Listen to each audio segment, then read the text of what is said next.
So, what is in the field this morning is this that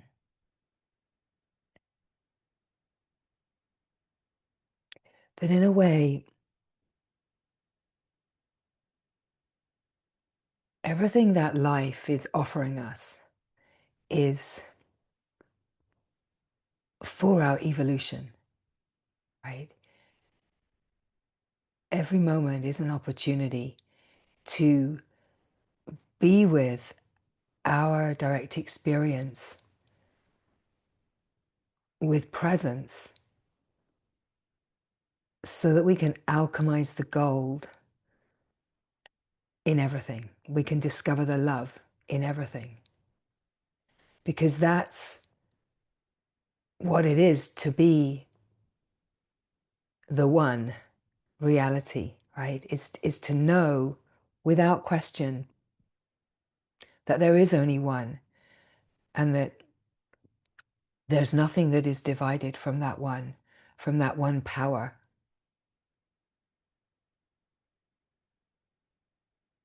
That there is only ever one thing happening, and that is love. Love that looks like love, love that doesn't maybe look like love until it does, right? The wisdom of everything always gets revealed.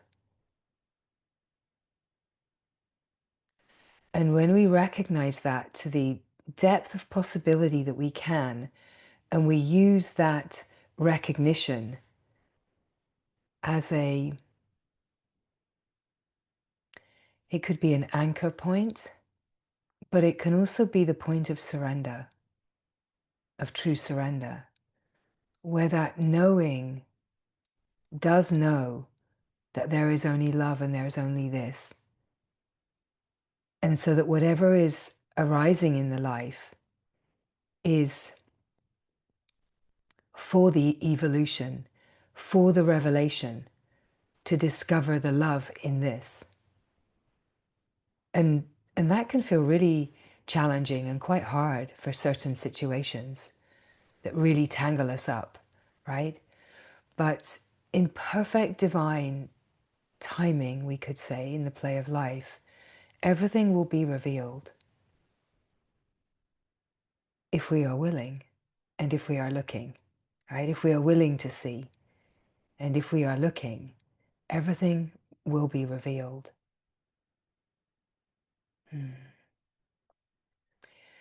So absolutely everything that happens is happening in our internal experience. It's not actually happening out there. It's happening in our internal experience.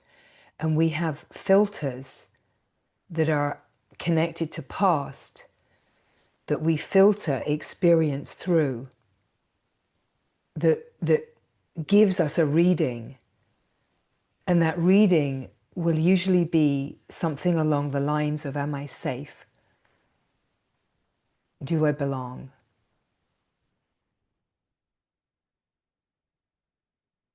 Am I getting it right? Am I getting it wrong?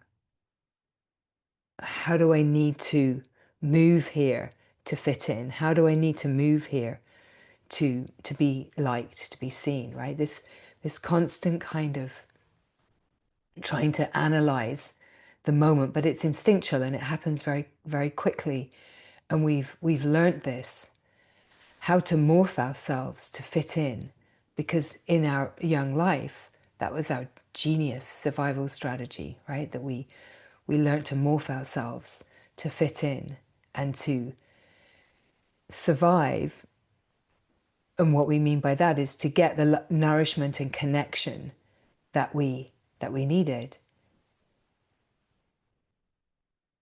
and to get the best portion that we could find ourselves with, right? So all this to say that everything that is happening in our internal experience, in our inner landscape, in order to find the unity and the truth of who we are. And when we know this, and in a way it's kind of mysterious that this isn't what we grow up with, right? That we're having to kind of discover this. But once we do know this, it gives us a certain freedom. It doesn't mean that we always remember this in every moment when a trigger comes, when we feel stirred or when we feel fear, right? It doesn't mean that we always remember it.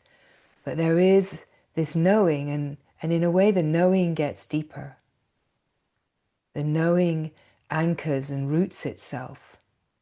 And in a way, that's the unifying of our lived experience, the undividing of the lived experience.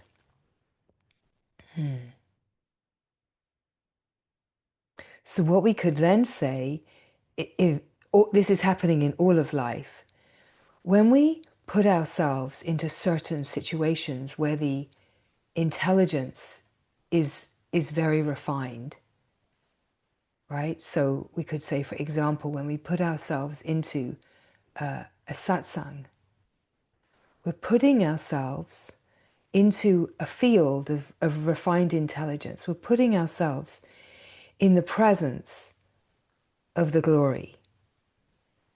And that's going to amplify and heighten the field of purification.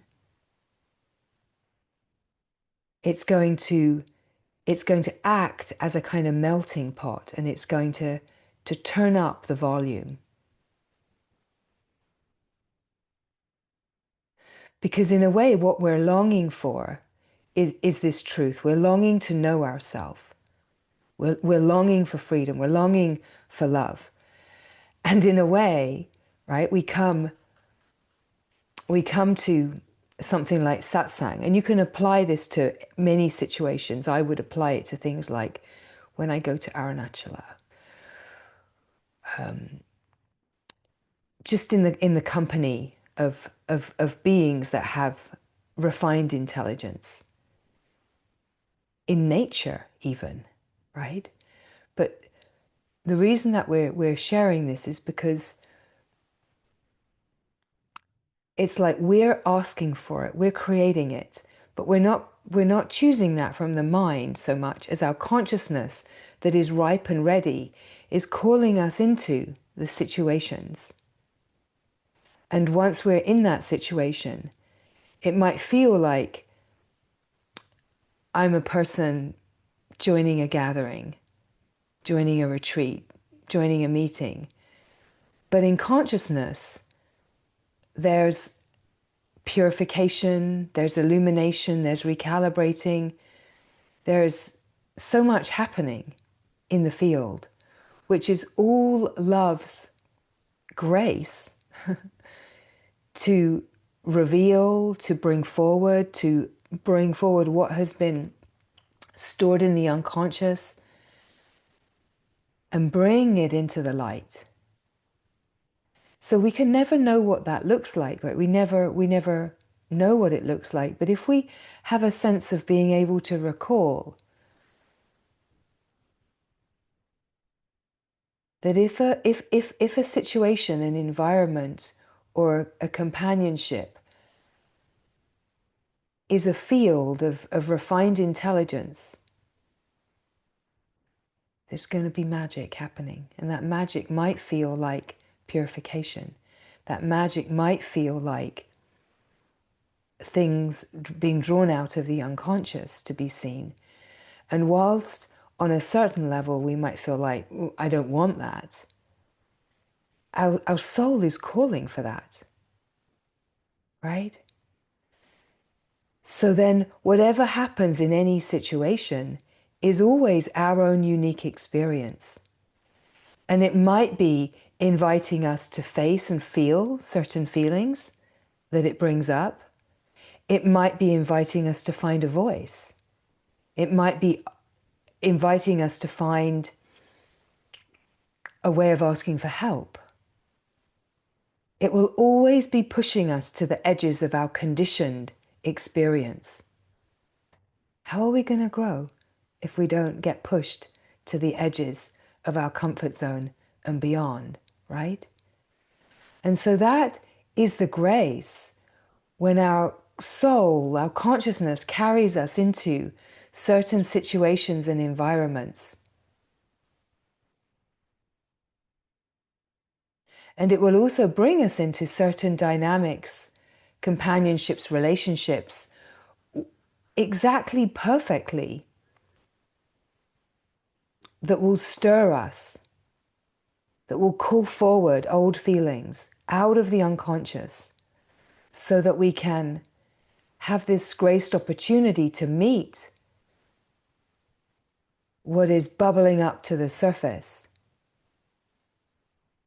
And sometimes, of course, we're going to feel that bubbling up and we're going to say, go back down. I don't really want this. Or we're going to feel that bubbling up and it's going to bring a sense of like, you did this, you caused this, and I'm not happy about that, right? there's going to be all sorts of ways, and we know how our human condition functions. We know that protection creates projection and blame. We know that it can, if something is stirred, we can kind of dissociate. And we can also come to a place in our unfolding where we like revelation or insight comes, and then it seems really curious. Well, why did I behave like that? What was that? And on that level too, we realize that we're never really choosing. We're never really choosing. The consciousness is moving, and it will move us to express in certain ways. It might bring a feeling of, why didn't I just stay quiet? Why did I do that? Why did I say that? Why was I thinking that? Wow, that's so crazy that I was thinking that. But the consciousness is moving. And if we realize that who I am,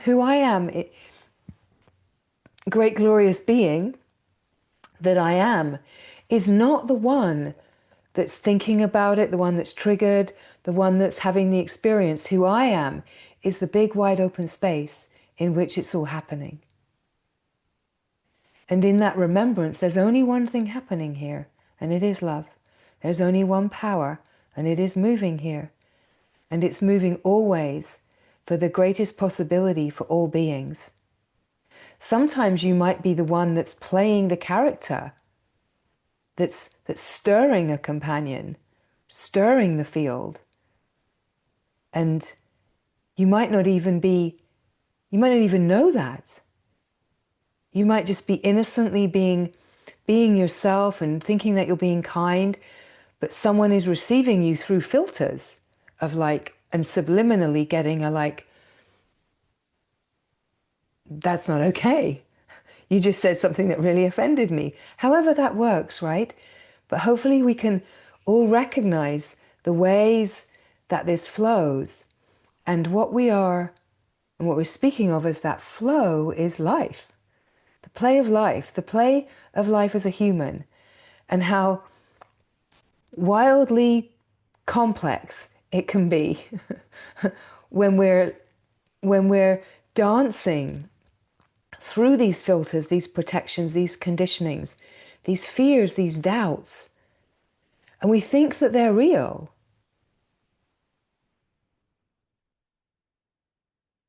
And it's never to negate how we feel, but if we really stay with how we feel, then we have this possibility of being with ourselves in a depth of presence that unifies our lived experience and undivides the experience of life. And if there is only one, there's one unified field, one glory, then our lived experience is the game that brings us to this. Then mastering that game, mastering the intelligence, the metaphysics, not by playing the game of life and staying protected in my castle, in my fortress, but by opening up as like this ninja that can move with life, And if we're rooted in a sense of, I know this is all for the evolution of my soul, this is not necessarily going to be what the me likes. It's going to carry me into landscapes where I feel discomfort. But if I can get comfortable with feeling discomfort, know that when I feel discomfort, it doesn't mean that I've done something wrong, right? Because again, in the early life, when we felt discomfort, it would often mean that we'd done something wrong, or we were feeling fear or stress, or abandoned or rejected or alone or terrified, whatever it is, right? Just overwhelmed and not understanding, and not necessarily having beings around us that could hold us, let alone reflect our magnificence and our magical beauty and glorious light back to us, right? So we learnt to kind of create a posture that was like a hiding, a dulling, a surviving. And in a way, we're kind of blossoming and opening out of those protective postures to really recognize in a very fine way what this, that we call awakening or enlightenment that we have been drawn to is really all about. Because so much of the ideas that we have of what brought us here to this spiritual journey and this idea of awakening, we never chose this, right? The consciousness carried us into this unfolding. And as the consciousness has carried us into this unfolding, it's like we start to really refine what this actually is. It's not like taking a vacation and you kind of get the brochure. Well, you used to do that in the old days. You used to get the brochure, and now you'd look it up online and you'd look at all the options, and you kind of feel into like where you want to go, what's going to meet your needs. It's not that like that with evolution of the consciousness, of the discovery of the soul light, right? It's like you're in the journey, you're on the bus, the doors are shut, and you're on your way before you even know that you're on your way. And suddenly there's the recognition, like what's happening here? And you're right in there. You're right in the deep.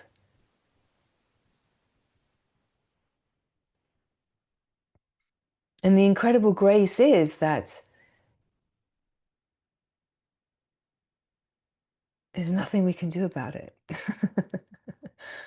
but make the most glorious adventure out of this unfolding, because that's really what it is. And of course, it goes against the ways that we learn to feel like, okay, I want to be safe and I want to choose like which journeys I take. And I want to know that everything about that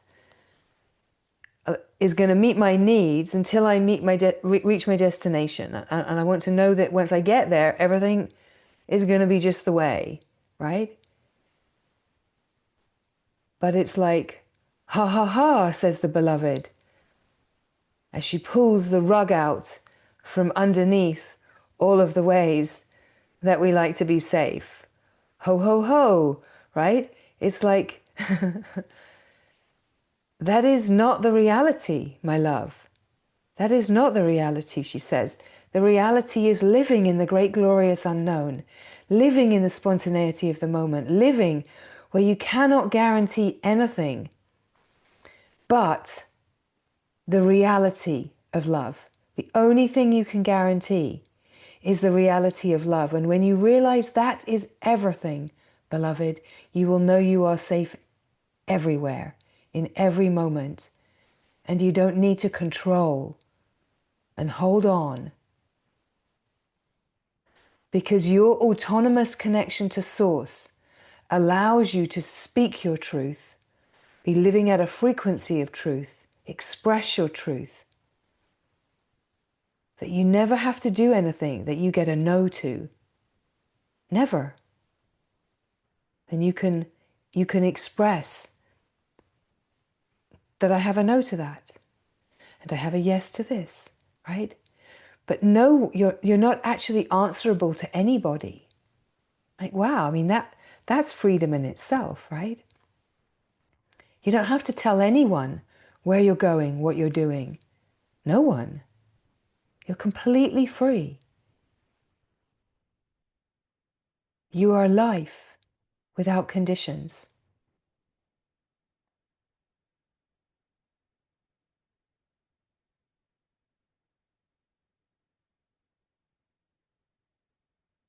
And so everything comes down to the way that we feel in our lived experience. And when we feel discomfort, for sure, it means that there's something from the unconscious that is coming to the surface. Some old discordance is coming to the surface. But it's coming to the surface to be met in presence and alchemized in the great fire of love, to burn itself into revelation. Mm-hmm. And so we can't get it wrong, and we cannot even get it right. We can just be as we are. And of course, a part of this too is a kind of trusting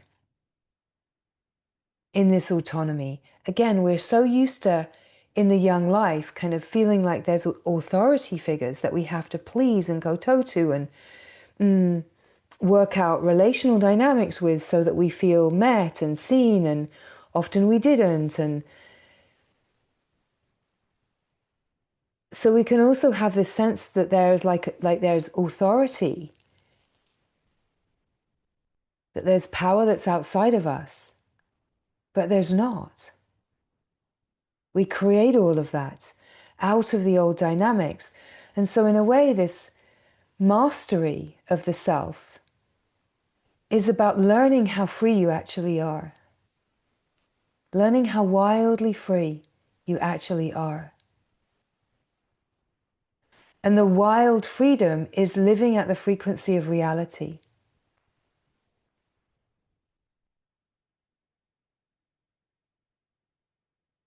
It's like that feeling, you know? I always remember this feeling of probably came from my parents, but like when you're at when we used to go through customs at the airport with my parents, they used to say, before we got there, they used to say to my sister and I, don't say anything. Like, don't speak. Don't speak. And but that feeling that like you've done something wrong, even though you haven't, right? If you're walking along the street and you see a policeman and you kind of think that you're going to be arrested, right? You learn this kind of like in the company of certain kind of institutional energies to be terrified and to feel like you've done something wrong.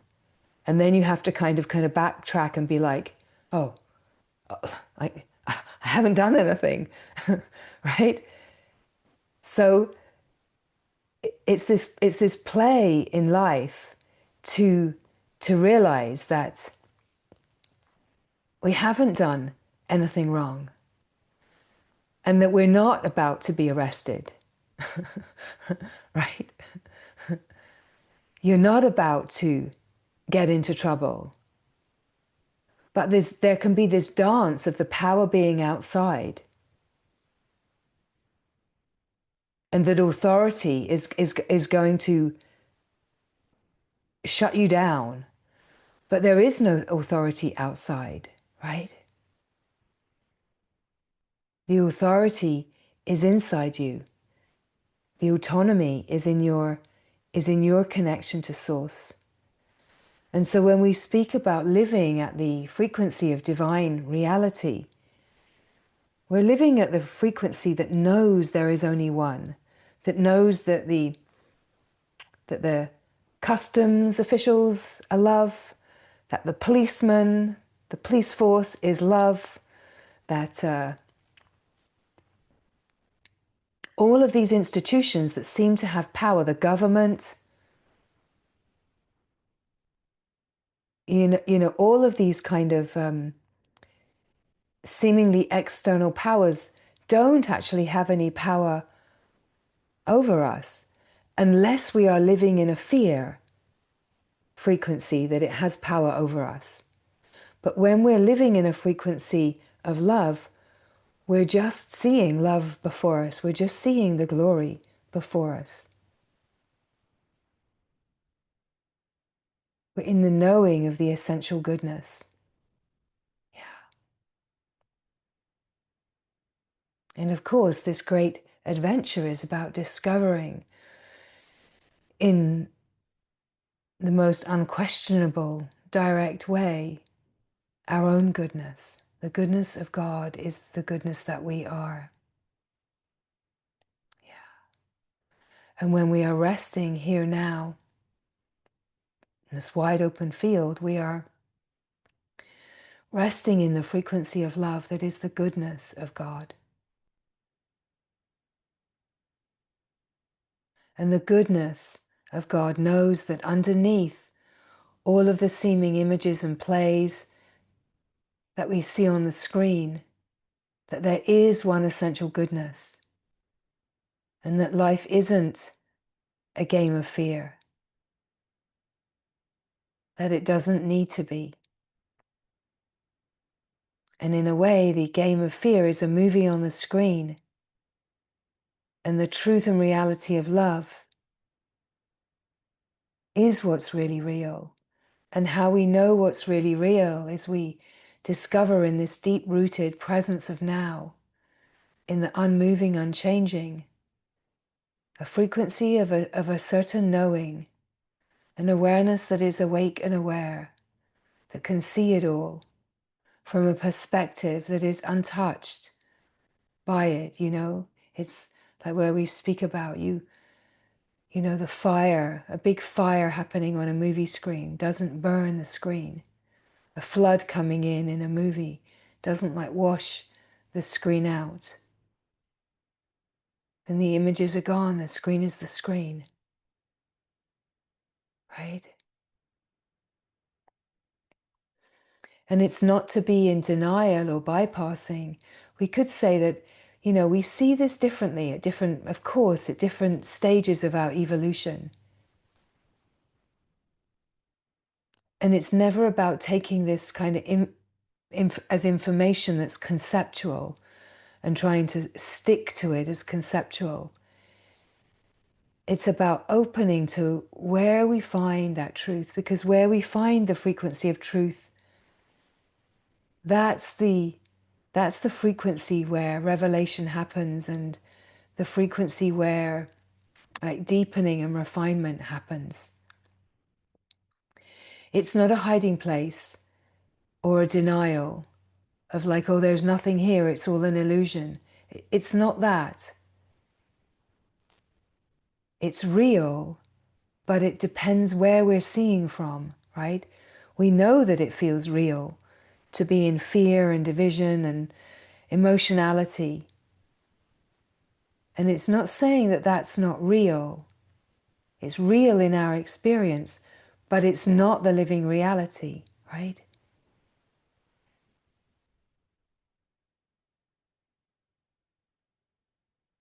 Life and the experience is not an illusion. Separation is an illusion. Division is an illusion. The lived experience on the earth plane is real. But the division is not real. And the way that we come to experience the lived experience changes, shifts and changes as we refine and deepen. So what we're speaking of here this morning is how everything in the lived experience is the evolution of human consciousness. and that we are taking care of the parts that are assigned to us. And as we see through and transmute discordance, that touches the whole, and it affects the lived experience for us.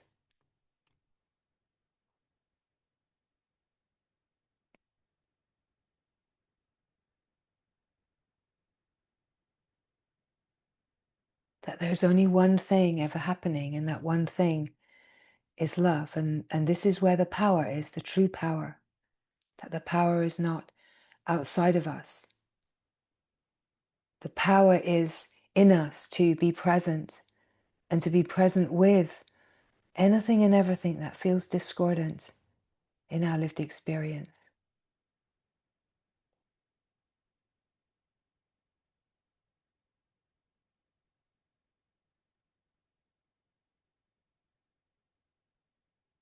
So then just noticing how is this landing? What is being noticed in your experience as the words come? And just let it land, let it move and refine, let it purify and illuminate. Let it open and reveal.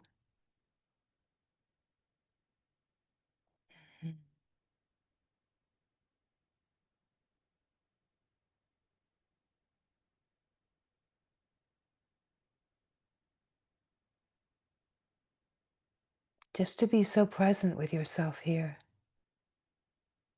Just to be so present and open to what is happening in your direct experience.